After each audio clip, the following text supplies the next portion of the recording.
So let's just continue. The second reading starting now. The first is before this one, right?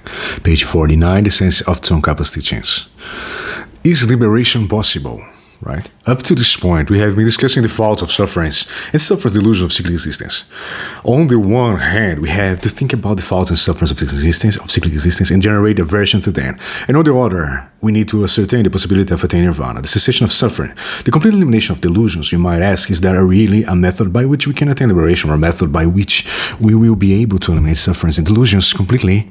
It would be worth asking first whether nirvana or liberation actually exists. Liberation or cessation is the nature of mind.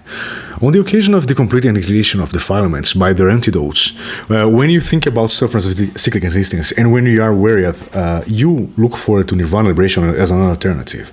Let us say that we have a defiled and deluded mind. When the defilements of the previous moment of the continuum of this particular consciousness are completely eliminated, the very nature of that purified consciousness is liberation, nirvana, or true cessation. In other words, the teachings say the cyclic existence that we are present in the experience is not external because it has arisen from causes and conditions and they can be counteracted. If you ask, what is this cause of cyclic existence, is ignorance the conception of true existence? And what is the remedy for such ignorance? It is the wisdom realizing emptiness, or the wisdom realizing the real nature of phenomena. Now these two qualities, ignorance, which is the cause of cyclic existence, and the wisdom realizing emptiness, which is the antidote to ignorance, cannot abide simultaneously in the continuum of one human being because they are mutually exclusive. Although both observe the same object, their modes of apprehension are completely opposite to each other.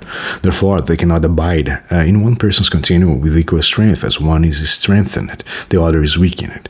If you examine these two qualities carefully, you will find that whereas ignorance has no valid support or foundation, the wisdom realizing emptiness does. And each quality that has a valid foundation can be strengthened and developed limitlessly. On the other hand, because the conception of true existence lacks a valid foundation, when it encounters the wisdom realizing emptiness, a valid mind based on correct reasoning, it is weakened such that it can finally be eliminated altogether. So ultimately, the wisdom realized nature of phenomena will be able to uproot ignorance, the source of cyclic existence.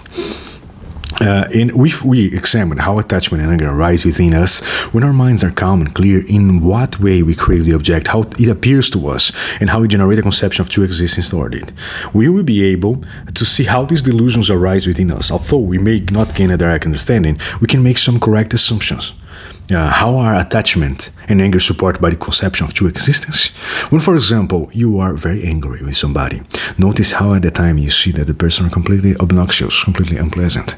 Then later a friend tells you, no, that person is not completely unpleasant because he has this or that quality. Just hearing these words will change your mind and no longer see the person you were angry with a completely obnoxious and unpleasant. This clearly shows that right from the beginning, when you generate attachment, anger, and so forth, the mental tendency is to see a particular person object not as merely pleasant or unpleasant, but as completely unpleasant and completely pleasant. If the person is unpleasant, if you see him as completely attractive, 100% attractive, and if you are angry with him, you see him as completely unattractive.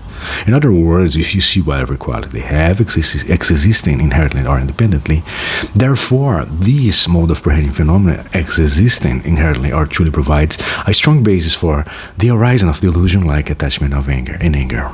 Right? From such explanations, you can make an assumption that is in general this quality. Liberation or nirvana does exist. It's phenomenal. Not only does it exist, but it's something that you can achieve within your mental continuum. If you train yourself in the twin practices of thinking about the disadvantages and suffering of cyclic existence, and the advantages of ridding yourself of these sufferings and the possibility of attaining liberation, then you'll be able to generate a determination to become completely free from the error, I would say, from the cyclic existence, right? And that's it. Determination to become completely free from the cyclic existence. And that's it. I smell one. The sense of Tsongkhapa's teaching, page 51.